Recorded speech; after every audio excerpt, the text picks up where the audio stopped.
Hi, good afternoon again. Since it's a few minutes after the hour, I think we can get started. Again, thank you for joining this webinar, this workshop. It's on sustainable public procurement. And again, I'm Patrick Blake from UN Environment Program, and this is being convened through the United for Efficiency Initiative, which is a global initiative on energy efficiency in lighting, appliances, and equipment. This is part of a series of workshops that we're hosting. Actually, the second one yesterday, we held one for countries in Africa, and then today focused on countries in Asia Pacific. So again, thank you for joining. I see a lot of familiar names, so look forward to continue working together with you. If we can continue to the next slide, please. So just a few ground rules and logistical points. Please mute your microphone and turn off your camera if you're not speaking. If you have questions, please raise your hands, and you can do that through the raise the hand function. We really want to make this engaging and back and forth. So if you do have questions, please do raise your hand, or you can write it in the chat function as well. The meeting's being recorded just for internal purposes and for any participants that were interested but not able to participate this morning. So again, please engage and we'll make this an interactive workshop for you. As far as the learning objectives, it's on sustainable public procurement and for energy efficient products.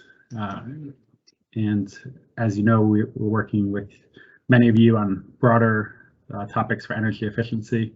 So on the sustainable public procurement side, really an opportunity for you as a government to take the lead on energy efficiency within your own public procurement. So for the learning objectives is to understand how the newly developed UNEP toolkit that will be presented, and we'll share it with you afterwards, can help you in your sustainable public procurement focused on lighting and cooling products. It comprehends the main features of the toolkit and the integrated purchasing process for that, and how it feeds into existing UNEP sustainable public procurement material as well. In terms of the specifics, you see them on the right-hand side there. I won't go through them all, but just to highlight briefly is to understand the key sustainability aspects of cooling and lighting, become familiar with the challenges and also most importantly, the opportunities for sustainable public procurement. Then understanding the criteria for environmental, social, and governance risks for vendors that could be involved in the process as well. And then the technical specifications for the different products. And then finally, become aware of the existing and planned resources. As I said, this is a first workshop that we're holding, but there will be opportunities for us to continue to support the efforts in some pilot countries or municipalities. Next slide, please. In terms of the agenda, starting out with this welcome, then we really want to get down to the details, including the key sustainability aspects and barriers. And this will be led by, most of the workshop will be led by my colleagues Victor and Heidi. And beyond the key sustainability aspects and barriers, we'll have an open discussion. So again, looking for your participation within that. Then on the different delivery models that can be used within sustainable public procurement, and then proposed technical specifications and approaches, including with ESG. Then finally, the conclusion and wrap up. Thanks. Next slide, please. So again, This workshop is being convened through United for Efficiency. This is a project that I think many of you are familiar with on energy efficiency in lighting, appliances, and equipment. Brings together different global manufacturers of these products that you see up on the upper side of the slide, but also different technical organizations as well, and NGOs that are active in this space. And just to highlight, including some of the collaborations that we have in Asia Pacific, you see there are partners at the ASEAN Center for Energy, AEEE in India, and IIEC as well, one of our partners that has a large presence in Asia Pacific. As far as the funding, this workshop and this work on sustainable public procurement is particularly supported through funders from Sweden and the UK, so we greatly appreciate their support to this. More broadly, there's the support for U4E comes from the Global Environment Facility, the Green Climate Fund, and the Kigali Cooling Efficiency Program. Next slide, please. As far as the team goes, you see here the core UNEP U4E team. We're primarily based in Paris, but do have a broader presence as well. Again, I'm Patrick Blake, and we also have regional offices that you saw on the previous slide as well, including one in Bangkok for Asia Pacific, but then also other national offices as well in some countries, including in China and in India. As far as the national and regional experts, we have a large presence with different, thanks. We have a large presence with different experts in countries where we have projects, and you see some of those listed here. Then finally, as far as the international experts, I won't go through them all, but just to highlight Heidi Sumser and Victor Minguez, who will be helping convene and really taking the lead for the rest of the workshop. Both are supporting the efforts on sustainable public procurement, and I think many of you are also familiar with Victor from his work supporting us on the product registration system work and broader work as well. So with that, I'm going to hand it over to Victor and Heidi. But again, I wish it a fruitful workshop and really do speak up. We want to make it interactive. Over to you, Victor, I think. Thank you, Patrick, for the introduction, and welcome everybody. As Patrick mentioned, we want to make this session as interactive as possible. So this session is for you. We try to pass on the knowledge and the experiences we have from other countries or from previous experiences. So to better help you, we would like to ask you some questions. So that's why we have there a survey. You can access it through a QR code or the link that my colleagues have just pasted on the comments box. So you can open that and answer.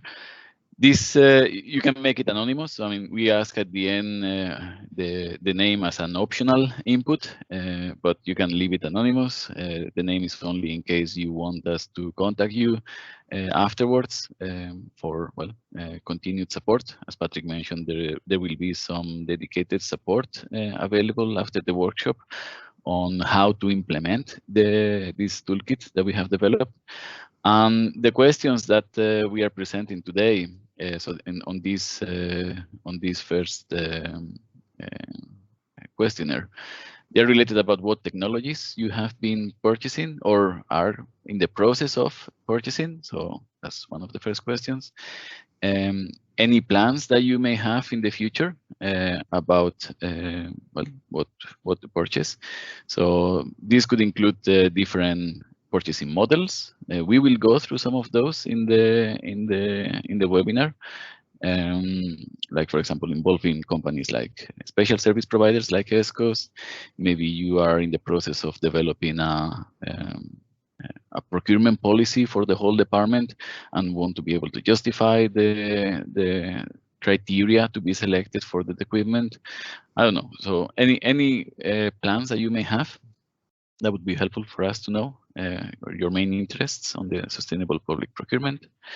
And the last question is, well, what type of capacity constraints do you have? That's for us also to understand better where can we help you best. I see we already have some responses. That's great. So I see most of the respondents are looking at purchasing air conditioners, single units. We have 3 responses for the moment. Computers also. I mean, the toolkit is mostly focused on lighting and air conditioners, but of course you can apply similar methodology to other technologies. You just have to find a way to estimate energy savings and CO2 emissions, which they are already built in the toolkit. The toolkit contains also an Excel spreadsheet that help you calculate those life cycle cost assessments. So it could be easily modified for other technologies. Street lighting. Someone is planning to purchase street lighting. So we are going to talk on street lighting a little bit. State level procurement in India. Okay, so some people interested in the state level procurement. And in terms of answers on the constraints, capacity constraints. Yeah, so there's a lack of legal and financial expertise on alternative procurement options beyond the budget cycles. So that's an interesting topic. We'll also touch on that because the toolkit focuses a lot on those delivery models. Let's see if we have any further questions. There's a new one.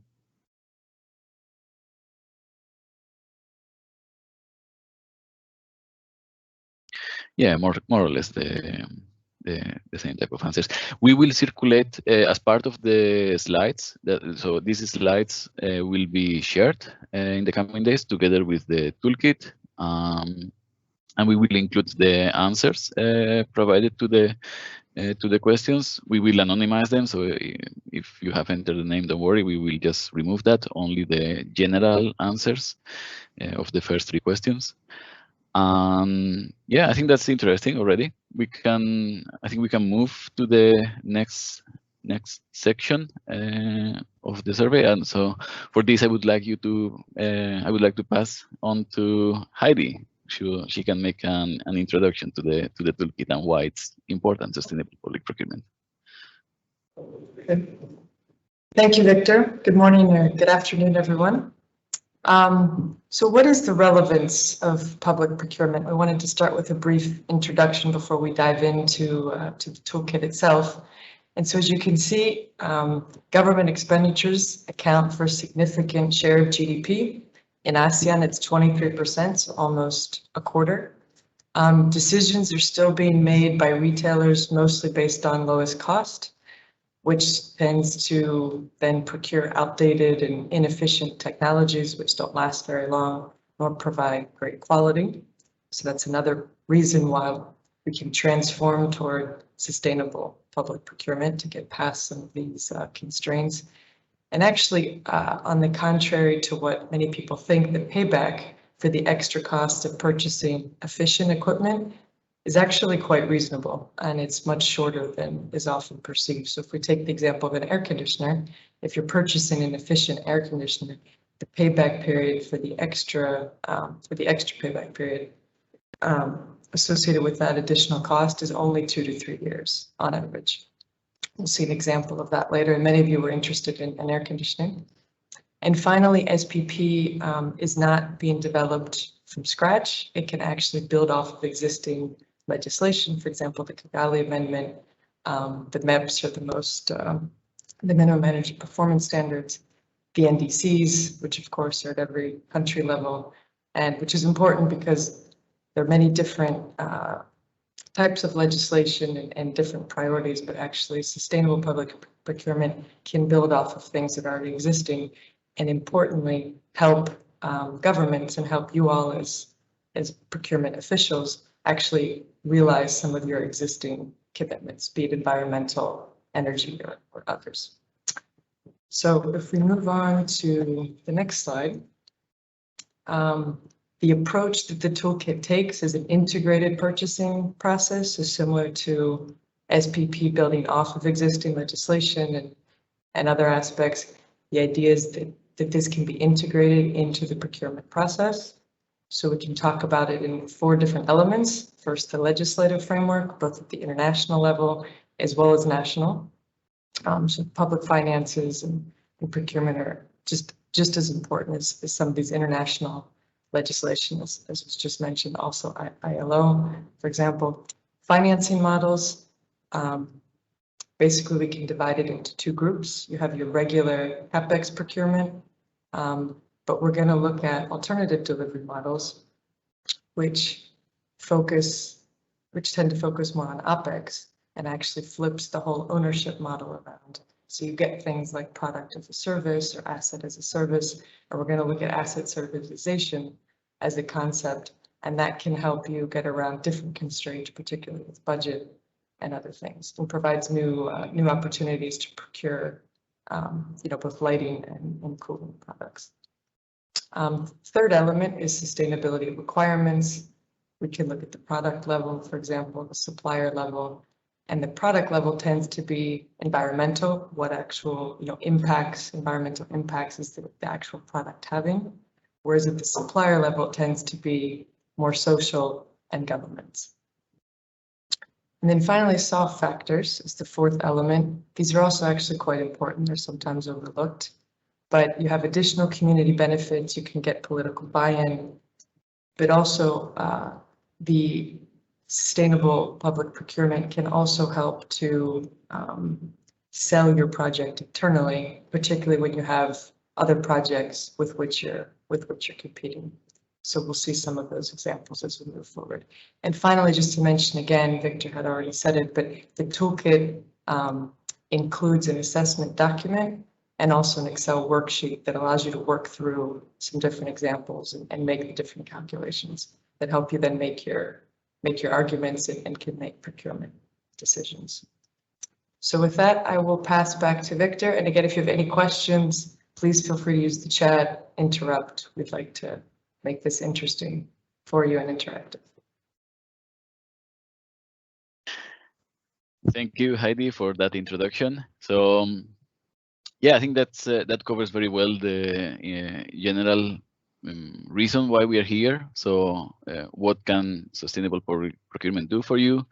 Transform the market and what opportunities it brings. We'll dive now a bit more into the details, what we actually mean about sustainability in purchasing these 2 technologies in particular, so lighting and cooling, and what barriers do we expect to see in most of the countries. I mean, of course, we are developing something that is general, and so we try to cover as many legislations and situations as possible. Of course, your specific regulations or your specific situation will be different, and there may be some variations. But yeah, hopefully we can present something interesting for you.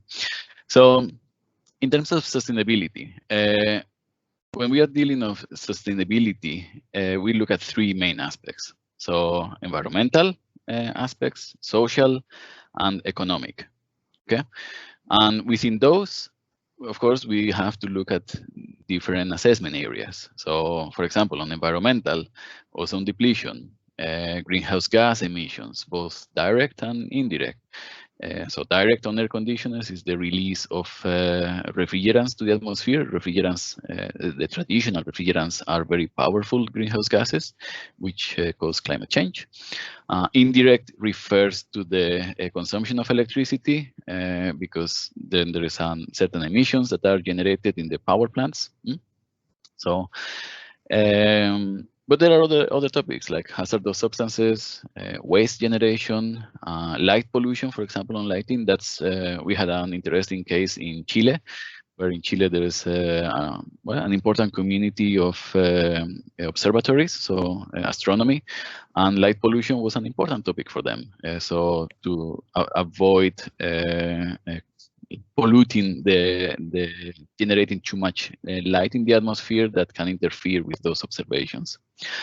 In terms of social aspects, these are often overlooked, but however, they are very important, and they link very much with what we said before of soft factors, what Heidi mentioned about soft factors that make your project more attractive from the decision maker's point of view. Of course, a project has to be economically viable, and it has to be environmentally friendly, but at the end of the day, you're going to be competing in the budgeting cycle for funding. And these social aspects, both from the risk side, so you have to look at them from the risk side, but also from the opportunities side. So lighting and cooling have an effect on people. Street lighting, for example, is very much related to safety, both road safety and also crime. So it's important to take those things into consideration when developing a project.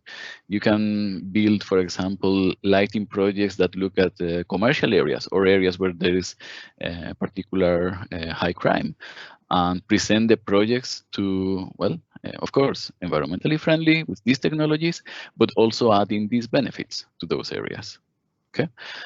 Then in terms of the risk side, on the social aspects, we can look at aspects like, for example, working rights. So what type of contractors you use? Are the technicians trained to install that equipment? The newer type of air conditioners that have climate-friendly refrigerants, some of them require specific training, because those natural refrigerants, for example, the R290 is propane. It's a flammable gas, so they have to be properly trained to install that equipment. We don't want to have an accident and a fire occurring. So it's important to look at these social aspects also.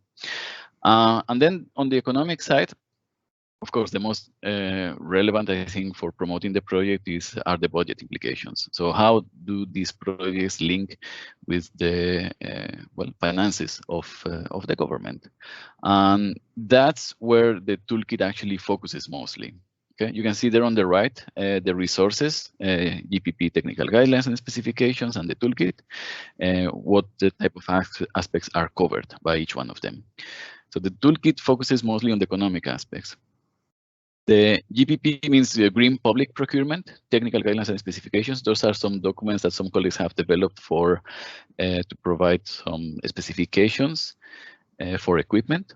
And why are they green? Because they focus mostly on the environmental aspects. You know, GPP, Green Public Procurement, is in theory, I mean, sometimes it's actually interchanged with sustainable, but in theory, green is only focusing on the environmental aspects.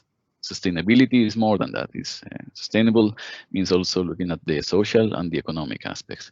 But we built on that. The toolkit has built on existing work, and we incorporate some of the summary tables. But there will be some, and they're also going to be published soon. Those GPP technical guidelines for refrigeration, for lighting, and I think air conditioning will take a little bit longer, but that will also be published.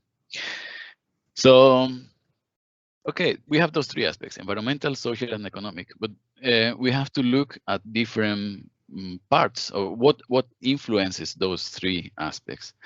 And what influences this is what you purchase, so the product, from who you purchase that, so the vendor and the manufacturer that provide that product, and how you purchase it. And that's why we have those this matrix table with environmental, social, and economic aspects, and the influencers. So what you purchase, the product, from who you purchase this, the vendor and the manufacturer, and how you purchase it is that delivery model. And of course, each one of those influences have different impact on the three sustainability topics. For example, the delivery model has a very high impact on the economic. Of course, that's because that's how you purchase it. Heidi mentioned it briefly. These models that look at asset as a service that help, let's say, to overcome some of the barriers associated with public purchases. They generate another ones, but we will discuss in detail. So yeah, I think that's it for this slide. I won't go into detail of the international conventions. This is only for your reference. It doesn't mean to be exhaustive, by the way, but your country may have subscribed to some of these international conventions. So you have some commitments. And this can also help you to promote the project internally. So if you have subscribed to the Kigali Amendment of the Montreal Protocol, you obviously will have some nationally determined contributions under the Paris Agreement, etc. So these type of agreements, international commitments, can also help you to promote the project internally.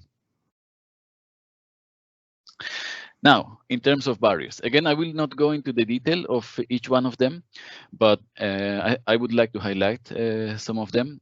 They are grouped into, or we have grouped them into financial barriers, awareness barriers, capacity barriers, and regulatory barriers.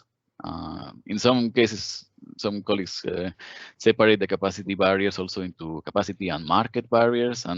But at the end of the day, we want to explain them as compactly as possible. In terms of financial barriers, one of the most important ones is the higher initial cost of the equipment. When we are dealing with sustainable cooling and lighting products, well, the initial purchase cost is going to be a bit higher. And we recognize that. At the same time, this equipment has lower operational costs. So there is a trade-off between that higher initial cost and the lower operational costs. And that's where I think a lot of the dynamic on the models is gonna, well, we are gonna be working on that. Then on the, for example, on the capacity barriers, well, vendors may have limited experience with those technologies I explained before. The technicians have to be trained on some of how to install and maintain some of this equipment. In other cases, the vendors may not even have access to these products in the market. They may not even be available. We've had several projects in Africa where now we are actually working with vendors to import air conditioners with climate-friendly refrigerants, which were not in the market before. And so we have a financial mechanism that is promoting that. And we have now the first units being sold in the country through that mechanism and financed by local banks. So be aware that these products may not even exist. So you have to work with vendors. And that's why the government is also instrumental in this. You have a big purchasing power. You can not only push the market with the regulations, but you can also pull from the market through procurement initiatives like sustainable public procurement to bring these products into the market and also, well, facilitate the availability for the rest of the private sector. And then in terms of regulatory barriers, well, you know yourselves better. You work with a strict procurement environment, and you have to follow certain regulations. And of course, we want to work with you on how to implement sustainable public procurement, obviously according to your regulations. So what possibilities exist? And here we had to leave it a bit general. We have some different types of procurement models we'll discuss later in the next survey. But of course, this is specific to the country. The there are some nuances, but we are aware that the procurement is a very much regulated process, and but there are still options to implement sustainable public procurement with this. Okay, so that's the main introduction. And as I was saying before, from the three aspects on sustainability, the environmental, the social, economic, the delivery models are the ones that affect mostly to the economic aspect. Also the product, of course, an efficient product generates savings, so that's also an important aspect. But we felt that the delivery models had not been addressed in detail in previous literature, and that's why the toolkit has focused on developing these calculations and so some models that allow you to assess the life cycle costs of the equipment. So when we are talking about delivery models, we are going to analyze the life cycle costs under different models.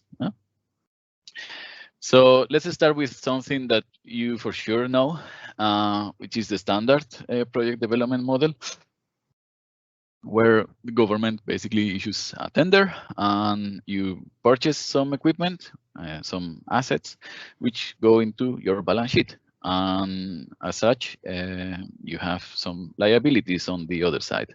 And depending obviously on your, on the budget status, if there is certain deficit from the government fiscal position, that deficit then is covered by debt. So, of course, governments are, this is how government purchases works, and there's some budgeting cycles every year. There's the discussion of which projects are going to be funded for next year, and you are in competition there. So these projects is, we have to be aware that there's competition for funding in those projects, and this model separates the technical and the funding aspects. So the department that wants to purchase, there's some terms of reference that and some description of the equipment that you want to purchase, and then you apply for the funding. There are some constraints, obviously, in terms of debt limitations and funding availability that the Ministry of Finance will always try to reduce. So these are some examples. Public entity issues some terms of reference, specifications, the supplier delivers the project, and you issue a payment.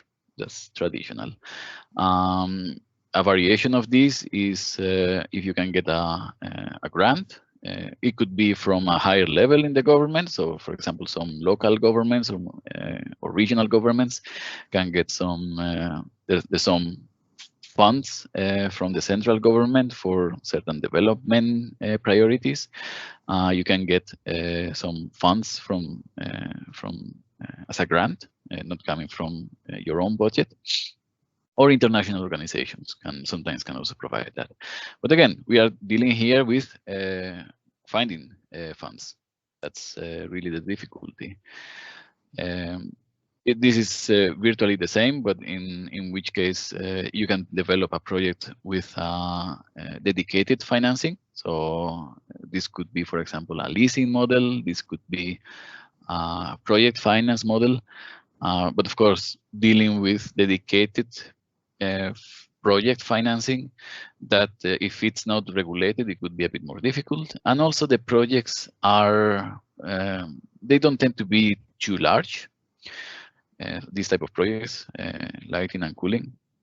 So other solutions that exist, like public-private partnerships, they try to address this financing of those models, but they are designed for much larger projects. They are designed for airports, ports, like large infrastructure. And these type of, they are normally building infrastructure, so cooling and lighting. The size of those projects doesn't justify normally a public-private partnership, normally. So another model which also can enter into this category, introduces a special type of company, an ESCO.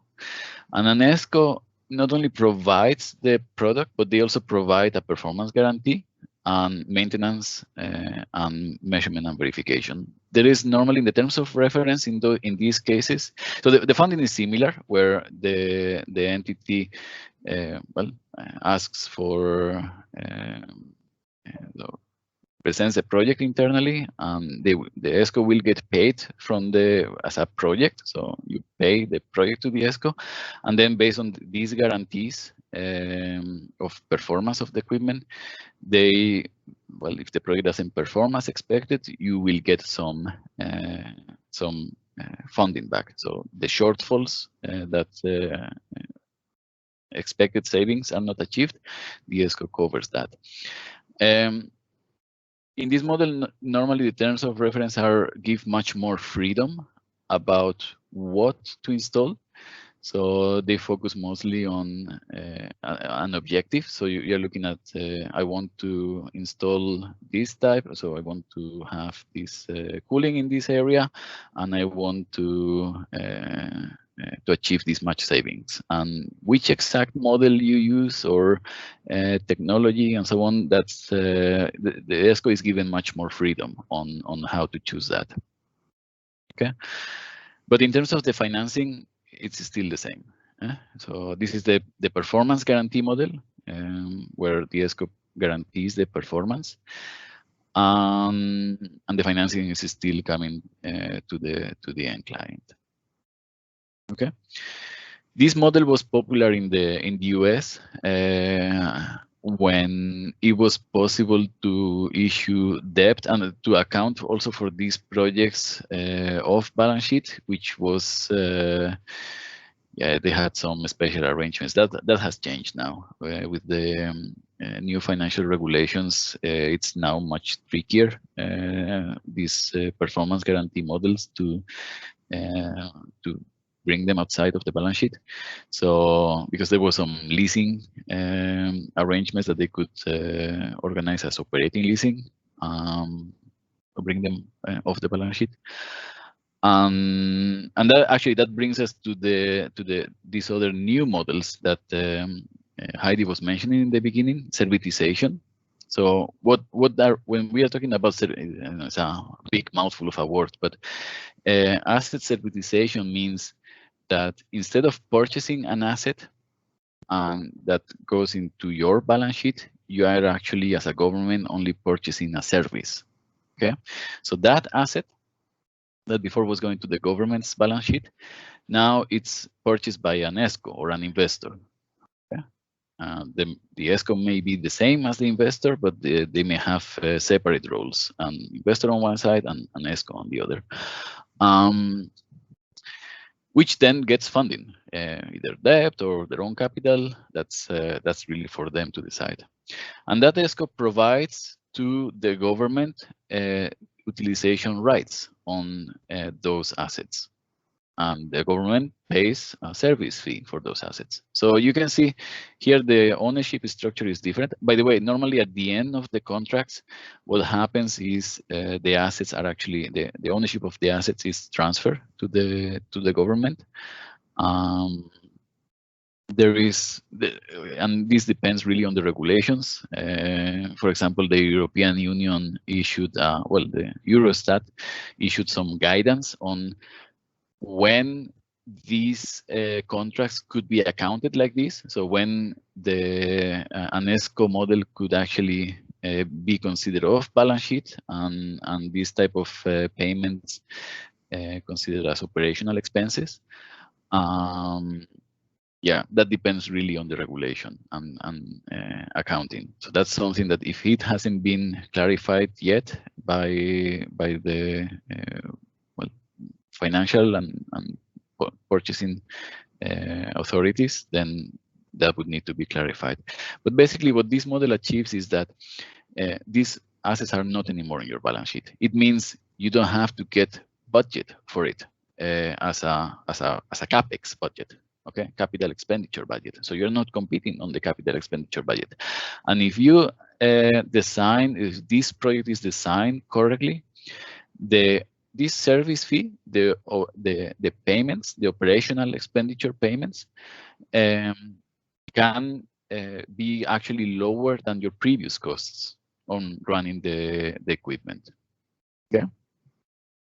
So we'll go into the detail of this. Then, in terms of, as I said, the benefits are reduced that burden because you are not purchasing the asset. Tax liability, normally that would be applied to corporations, so publicly owned corporations, if they have some, if they are taxable. I mean, governments, normally they are not taxable to themselves, but corporations may be, publicly owned corporations.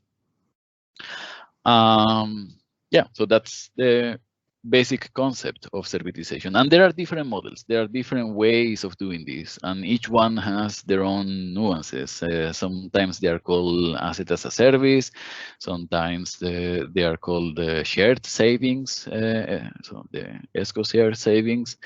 I've grouped them into two categories because I think it's easier to explain. The first one is what I would call energy services agreements, ESA, which is very similar to the shared savings model. If you have heard of that before, falls into this category.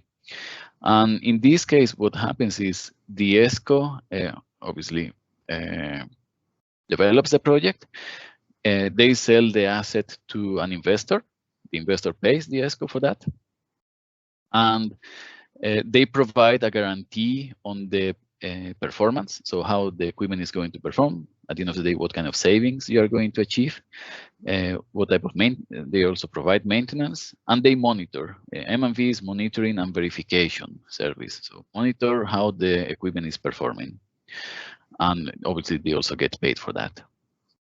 And then what that the investor does is they sell they have an agreement with a public entity where they allow you to use those assets, and you pay a fee based on performance. And in the share savings model, for example, that fee is a percentage of the savings. It's quite direct. A pre-agreed percentage of the savings is paid. But there are different models. You could base that performance on another other criteria. Okay, so it doesn't have to be just the share of the savings. Worth mentioning also, in this model, the investor could also be the ESCO itself. So these two roles, investor and ESCO, if the ESCO has access to funds themselves, they can invest themselves on the project. Okay, so in that case, there is only one agreement with the, between the ESCO/investor and the public entity. Okay. And the other type of models that look at the servitization is what I call, well, there's a name for this, managed energy service agreements. And the main difference is that the utility is involved. Okay, so there is energy being sold. It's not a service in the sense of just a service, but also what you are in the end purchasing is energy. The pure MESA model, what you do, and actually I've worked myself on this model in the private sector. We implemented this for the client. So before going into the diagram, let me explain briefly how it works. So the ESCO, what you do is you offer a client, analyze the facility, say, okay, this is your energy consumption right now, and that's what we call a baseline. So that's your baseline consumption. And we offer you a small reduction on that, or nothing, depends on the contract. Maybe a 2-3% savings guaranteed compared to that baseline. Applying whatever price the energy is being sold. So the electricity, the ESCO normally doesn't have a capacity to fix the price of the electricity. So, but we guarantee you a reduction on energy consumption. Okay, and so that bill that you were paying before, instead of paying that to the utility, you pay that to us, to the ESCO, minus the 2-3%. And we pay the bill for you. So we pay those electricity bills to the utility, and we look after reducing your energy consumption. we install the chillers, the lighting controls, optimize the buildings, etc. And those expenditures come from our pocket. Of course, we as the ESCO expect to reduce much more the energy. Normally, there are also some limits. So we say, okay, 15, 20% is normally the target that you would expect the energy consumption to be reduced. Because from that difference, from what has been guaranteed to the end client, to the public entity, and what is actually achieved, the ESCO then recovers the cost of the equipment. Okay, so one nice advantage of this model is that you actually keep paying for energy, for your energy costs. For some clients, for example, if they are a landlord in a building, this model allows them to keep charging the tenants as an energy cost. Okay. So renovate the facility and still getting the tenants to pay for it because it's considered a utility cost, a utility payment. We haven't talked about the split incentives, but this whole topic of the owner of the building, who pays for the capital expenditure and who benefits from those from that efficient equipment can also be tricky in governments because some departments fix the capex or they are responsible for the capex, but then other departments or other ministries are responsible for the operational expenditure. So yeah, that can be a bit tricky. Okay, so there is, by the way, there is another similar model to this, where instead of providing directly the energy to the public entity, there is some kind of transformation. Let me show this. So you can see this is very similar, but there's an energy transformation where the ESCO sells the actual final type of energy. In France, this was very popular in the past as chauffage, as the heating. So one of the maintenance companies would install a boiler or a heating system and sell the energy to the building or to the building owner. And you as a building owner don't pay for the boiler, don't pay for the fuel. You only pay for the energy that is being delivered to you. Okay. This model has also been applied now into cooling. So you may have heard the cooling as a service. So you don't buy the chill water plant. You buy energy on a monthly basis from that provider. Okay, and you don't have to invest on the chill water plant. So instead of the utility supplying the electricity directly to you, they supply it to the plant, so to the owner of the asset. In this case, it's the investor. If it's combined investor and ESCO, it's the ESCO, and they sell energy to you. Okay. So this is the last model that I wanted to show you. Of course, the toolkit goes into the detail of these models and it explains them a bit more. And again, there could be variances between them. So don't take this as an absolute truth. There's always nuances on relationship between the different parties and what type of contracts can exist, normally guided by the type of regulations. And next, we have another survey. So we'd like to know a little bit more from you about so how you can purchase products right now. My colleagues have already pasted the link also in the comments box. So we have 3 set of questions. Again, you can make it anonymous.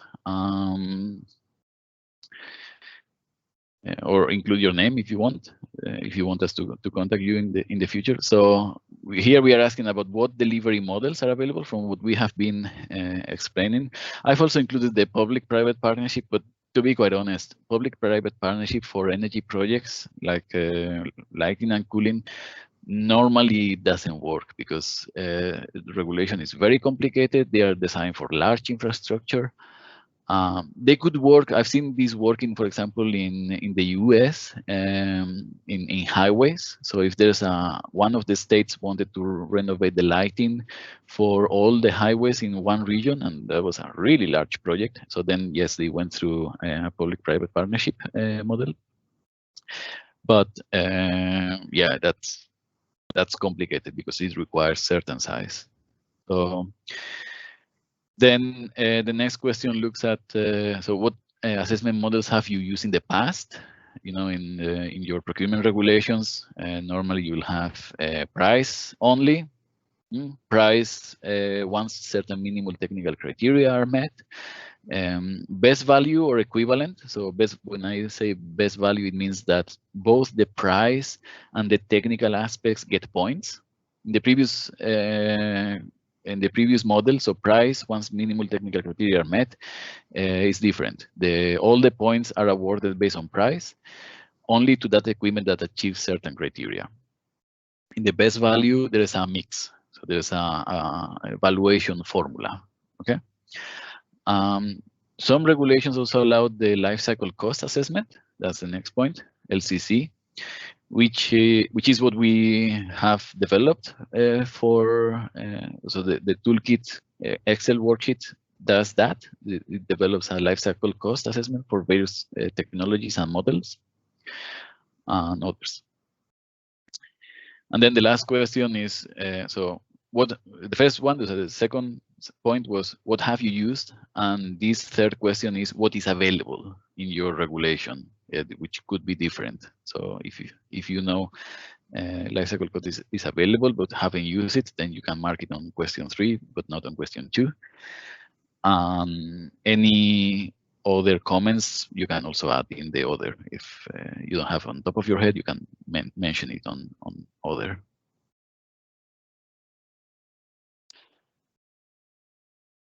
So let's see if we can get. Oh, we're already getting 6 responses. Okay.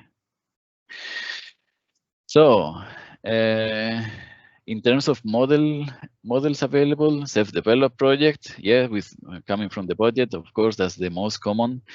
That's the most common model. Self-developed project with a dedicated funding, that's also available for some of you. Oh, interesting. The ESCO model with performance guarantees is also available. That has some advantages and disadvantages. We can go now in the next slides on the advantages and disadvantages of each model. PPPs, they are also available in some countries, but as I said before, they may not be the best solution. Then price only once minimal criteria are that's very common. Yes, that's most governments have that. So fit certain minimal technical criteria and then base it only on price. Okay. Yeah, we will share these responses again in the comments. Sorry, with the presentation. Not sure if I had a comment. No, that's okay. I think we can go ahead with the advantages and disadvantages of each model. And we will touch briefly on this. I don't want to really go into the detail on the presentation. This is explained in the toolkit. I just want to highlight a couple of points. So advantages of the standard project development, either with own resources or with dedicated funding. Well, it keeps the public entity in control of the assets. That's a big advantage. That doesn't happen in the ESCO models because you are focusing on performance-based purchasing, and the assets are outside of your ownership. What advantages have those two ESCO models that servitize the assets? Well, there's no upfront cost. That's really the biggest advantage, and that's what they try to solve. As I was saying before, the biggest issue of the standard project development is availability of budget.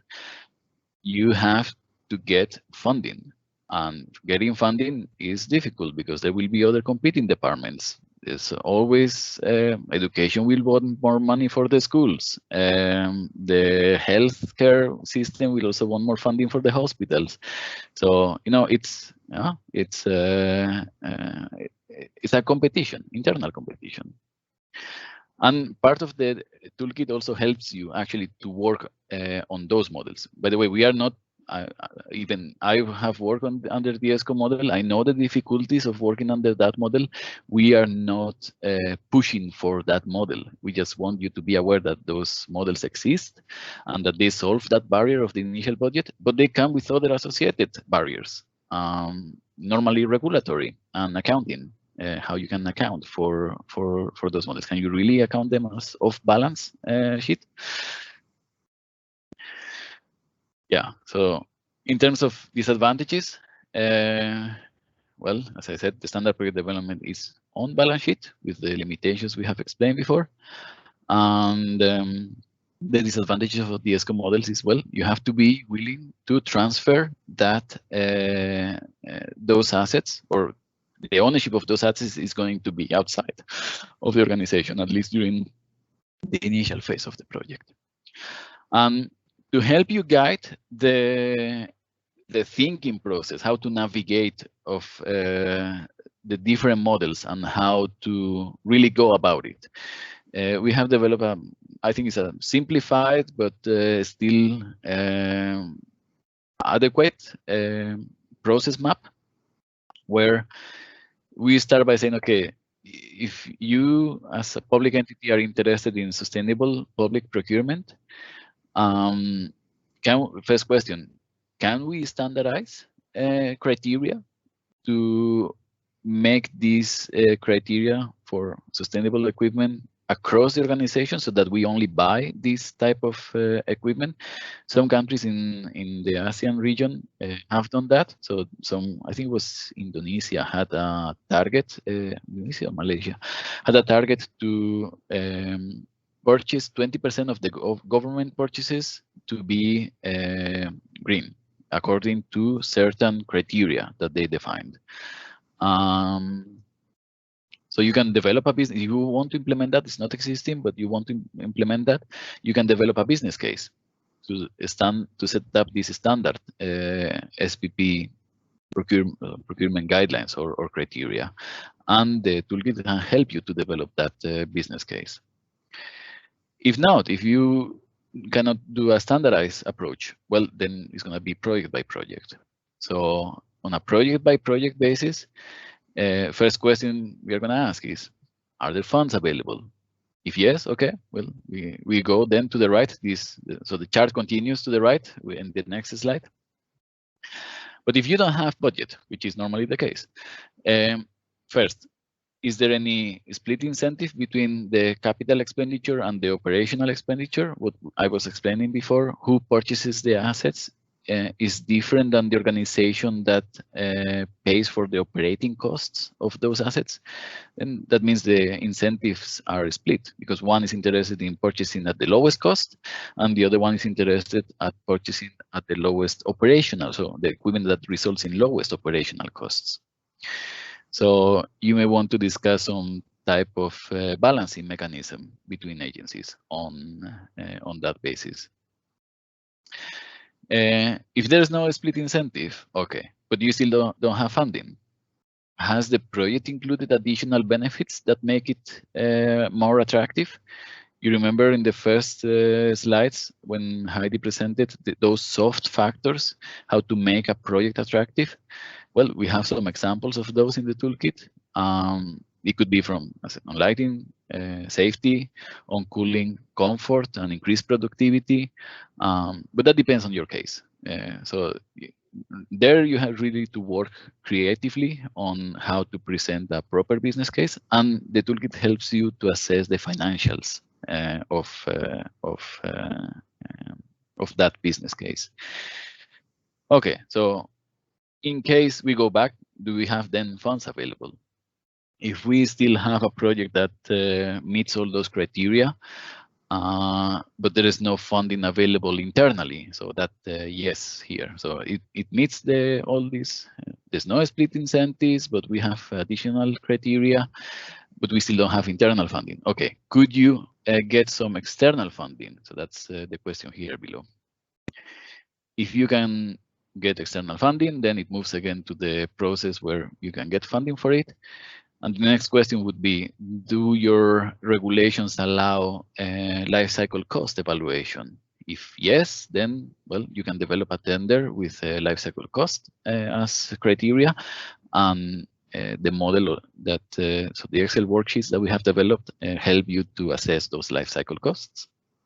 If your regulations don't allow you that, okay, at least do they allow a price plus quality? And as we saw in the survey, most regulations allow that. So minimum quality criteria, where you can set those sustainable technical aspects, and then focus on price. But once those sustainable criteria have been incorporated as minimum technical criteria.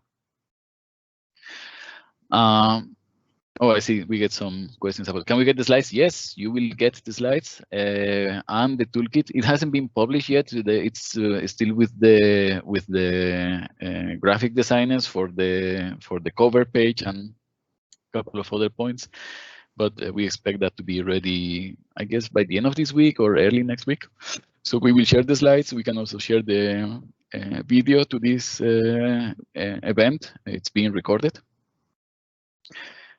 So yeah, that if you can, going back to the process map, if the regulations don't allow this price plus quality evaluation, well, then you're gonna have to park the project. That's unfortunate, but I think that most regulations allow this price plus quality. Okay, so those cases that I just explained was in the situation that you have funding.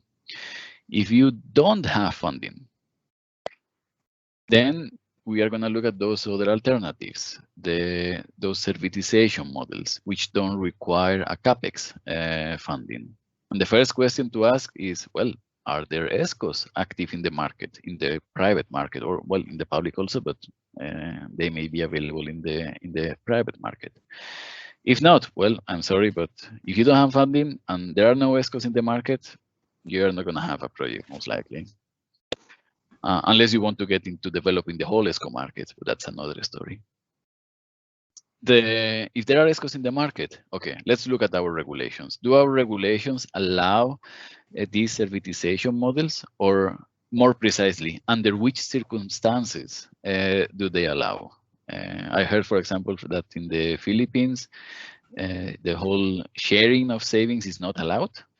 Okay, well, what about developing a procurement model that there's no share of the savings, but you are looking at a reduced contract frame, time frame. So instead of sharing the savings for 7 years, you develop a project where there's no savings shared with the ESCO, but the project only lasts for 5 years.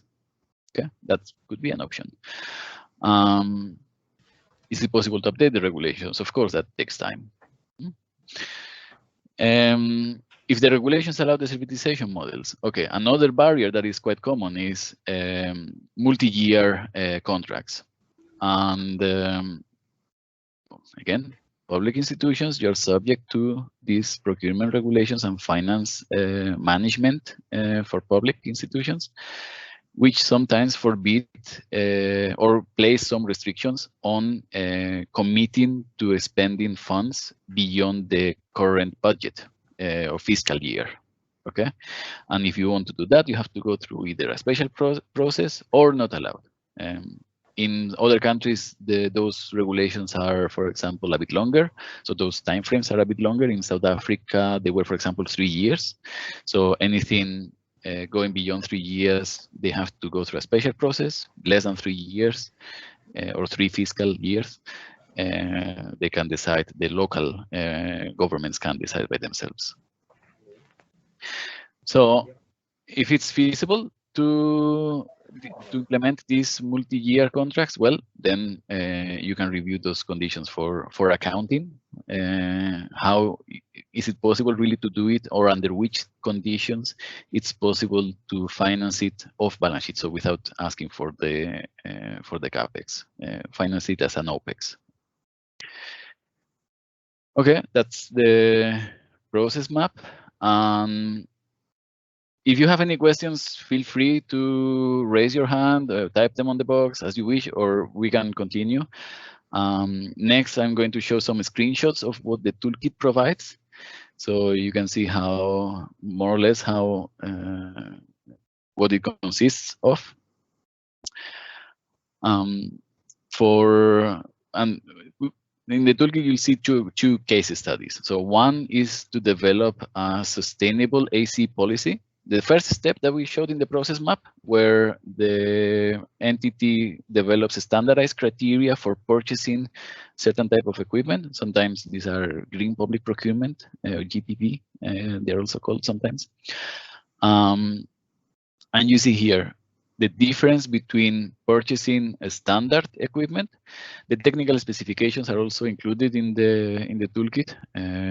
You can even update them according to your the availability of products in your market and the cost of those products in the market. We have included some standardized equipment there to facilitate the analysis. This is a case for an institution that purchases 10,000 split air conditioners a year, divided in the what you see there. Yellow cells are input cells. So there's 4,000 units of 3.5 kilowatt of, we don't see here the type of refrigerant. I think that was one R410A. 3,000 units of 3.5 kilowatt. I think that was R22, which in some countries, by the way, is still available, R22. Unbelievable, but yeah, that's it's still being sold in some places. 2,000 units a bit larger, 5.3 kilowatt of another refrigerant, and the 1,000 units of another type of refrigerant. We consider this a new installation. And we are going to do the comparison between that baseline standard type of equipment that is being purchased compared to a SPP project. So what would it mean on the economically to purchase this other equipment? And the results you can see there. Of course, the project costs more. The SPP project costs substantially more. By the way, I've been very conservative on these figures. Normally, R32 or R290 AC units with high efficiency may cost maybe 30%, 40% more, maybe sometimes a bit more if they are the top tier type of appliances. They could go up to twice the price, $300 compared to $600 for the highest efficiency ones. But that initial cost, you can see that is very small compared to the total lifetime costs of that equipment. And lifetime costs are energy and maintenance primarily. So, and of course, disposal also. But main cost on the operation is energy and maintenance. And you can see the initial purchase cost is relatively small. It's not so much compared to the lifetime costs. And the type of payback that you get, I want to highlight this figure, is 2.4 years in this case. So that's the time that it takes for the equipment to repay itself compared to the baseline equipment. Shown graphically. So you can see this is the cash flows, the cost for those three, so those two cases, the baseline equipment and the SPP project. You can see the SPP project is sustainable products are more expensive. They start from a higher point at year 0 at the point of purchase, but the lower operational costs mean that well, they get it costs the same than the baseline equipment already by 2.4 years. And after that, the standard equipment is going to cost you more and more every day. Okay. Similar, and again, I will not go into the detail of this model in the webinar. I think we have some some resources available to work together with the officials that are interested in applying the toolkit. But this model explains the MESA model on a lighting case. I think this was designed for a medium-sized, or for Asia would be actually probably a small-sized city, where 250,000 light points are going to be replaced. And the base case scenario here, you can also do a base case scenario where, which means continue using what you have right now in the installation. That's why there are no project costs, because it's basically continue operating what exists. And the SPP project consists of, well, replacing that, okay? Under this model, MESA model. Initial investment 0, because that's financed by the ESCO or the investor. And you can see the lifetime costs, and they achieve better cash flows because it's been designed so that those annual fees or monthly fees are lower than the energy and operational costs and maintenance costs of the existing equipment. And that's how it looks in a graphical point. This jump that you see here is, for example, I've said that the existing equipment has 7 years of remaining lifetime. So after 7 years, you would need to replace it in any case. Okay, so those are some examples of the models. Now we're going to talk of the two last elements. This is going to be quick. I'm not going to go into the details because those are available in the toolkit, but just to show you that we have already looked at the how to purchase something, these delivery models. Of course, we have to also assess what you purchase, so the product itself, what criteria, characteristics the product has to have to be sustainable, and from who you purchase that. Some criteria also for the vendors. That's why we talk about the vendor manufacturer ESG risk assessment, environmental, social, and governance risks. These are some a simplified table of specifications for lighting. Again,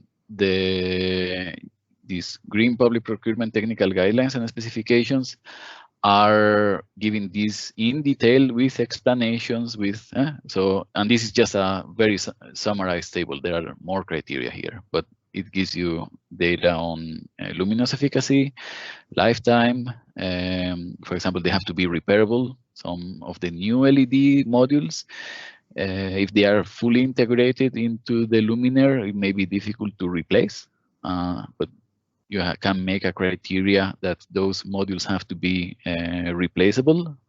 Okay. Light spill and a few other things. Again, similar for air conditioners. Okay, and you have also some guidance documents there. And same for refrigeration. In refrigeration, there are 3 categories. So there's the domestic type of refrigeration, so regular fridge freezers. Then there's the commercial type of refrigeration. We're talking of mainly vending machines and display cabinets. And then there's another section for lab equipment, or a special type of equipment like ultra low temperature freezers and things like that. And finally, the ESG risk assessment of the vendors and manufacturers. So some criteria we touched this before. Of course, you want to work and purchase equipment from a manufacturer that respects and avoids these type of environmental, social, and governance risks. So these are the things you have to look at. They manage properly their hazardous waste. They comply with labor laws. They comply with non-discriminatory practices. They have trained their employees. So we mentioned before the topic of the new refrigerants. Are those technicians trained to install and maintain this type of refrigerants? Yeah, so again, I will not go too much into the detail because these are technical criteria that are indicated in the toolkit. Yeah, I think that's the bulk of the webinar. We came to an end. Sorry if I've been talking for too long. It's an interesting topic. It's a bit heavy because it touches on several financial, environmental, and social aspects. But we want to finalize by saying, look, if you have a good sustainable public procurement project, get in touch with us. We have resources available to support you on implementing it. It's not that we are just developing the toolkit and putting it on the public and that's it. No, we have developed the toolkit and we can help you to implement it on different aspects. So assessing different delivery models, preparing business cases to promote the project internally, integrate these sustainable criteria into your procurement processes, or any ad hoc support on the implementation of the toolkit. So with this, I want to hand it over back to Patrick, and I hope you enjoyed it. Or let's thanks so much, Victor. That was really helpful. Since we didn't have much time for questions or comments, let's use a bit of the time now for that. So again, so Victor really went through a lot of that, and thanks to everybody for providing inputs via the survey, but also want to provide a bit of time now. If anybody has any questions or comments or interest in this topic, I'd really encourage you to speak up and also to share any experiences that you have as far as sustainable public procurement. So please just raise your hand or put a comment in the question box.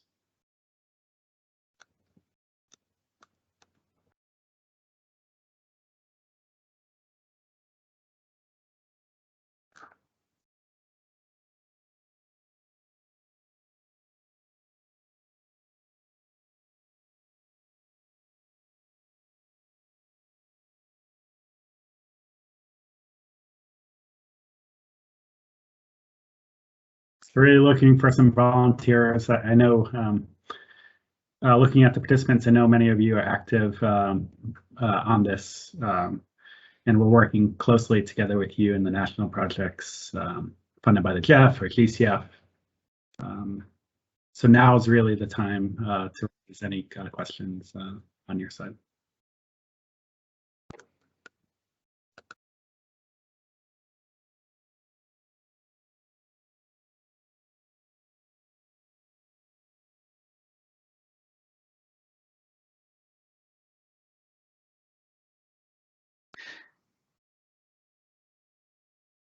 Patrick, if there are no questions for the moment from the participants, I would like actually to ask an open question.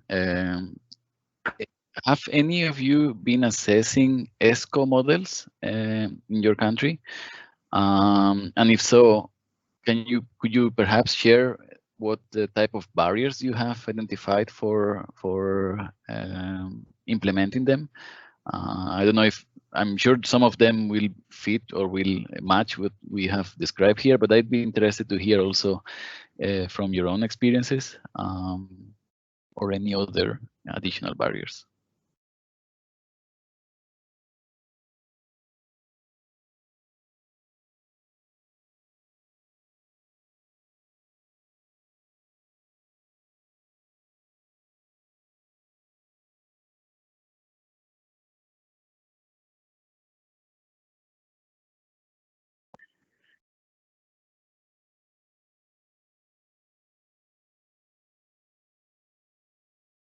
Okay, no answers.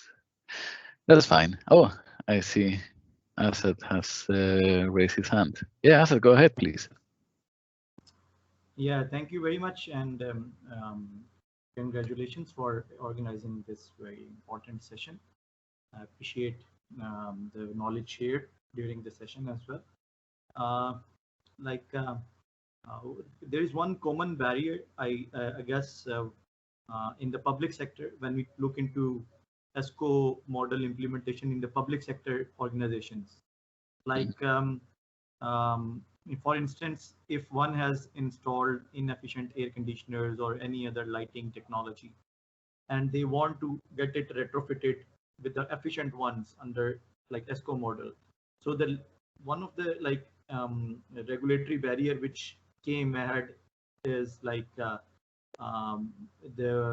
internal admin departments of those respective public authorities or organizations say that if the equipment is running and operational, so efficiency comes the second part or second priority. They said that till the time it's operational, you cannot dismantle it because of the audit objection concerns which they think are there. So from regulatory perspective, what we like I think with the new models, upcoming models, still we can go for specifying or finalizing some technical specs for the equipments or goods or services. But as far as the existing retrofitting are concerned, I think that is more of a bigger challenge, the existing stock to get rid of.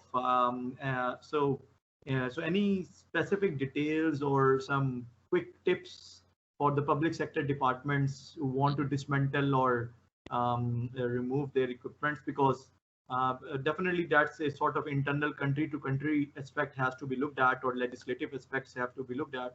So if there is any case study at your end, that would be very much helpful. Yeah, that's actually that's a very good point. It touches on the issue of specific country regulations. I mean, I don't know exactly in Pakistan how that works, but what I would suspect is that as long as those assets are still in the balance sheet of the government, that they haven't been amortized, because of course they follow some amortization period, they shouldn't be removed from there. But I'm quite sure that you will have quite some assets that have already been amortized, so that they are no longer in the balance sheet as such, but they are still there. And those are actually going to be the oldest ones and the ones that make most sense to be replaced. So my suggestion would be to look at that. Do the regulation. So what type of amortization periods are used for that type of infrastructure, and check if it would be feasible to do those replacements or those retrofits for equipment that is already beyond that lifetime. Because I'm sure that they will be there still installed, physically installed.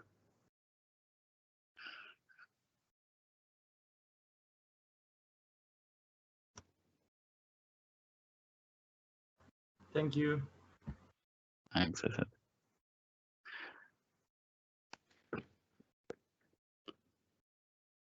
Thanks, Victor. Thanks, Asad. Okay, any other questions or experiences anybody would like to share with the group?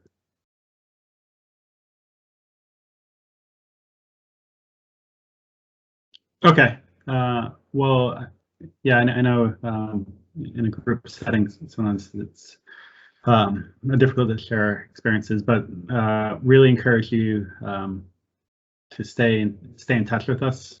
As I mentioned, and Victor and Heidi did as well, that this is really the start, and as Victor presented, there is follow-up support available for particular countries or municipalities that are active on this space and looking for support. So we will follow up, as Victor already said, with the slides, with the toolkit that was presented, and also the results of the survey and a summary of the meeting.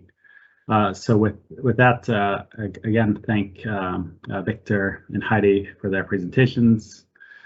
today, and really look forward to following up with the participants for this work on sustainable public procurement. Thank you again, and have a nice day. Thanks, everyone. Bye-bye. Thank you. Thank you, everyone. Bye. Thank you.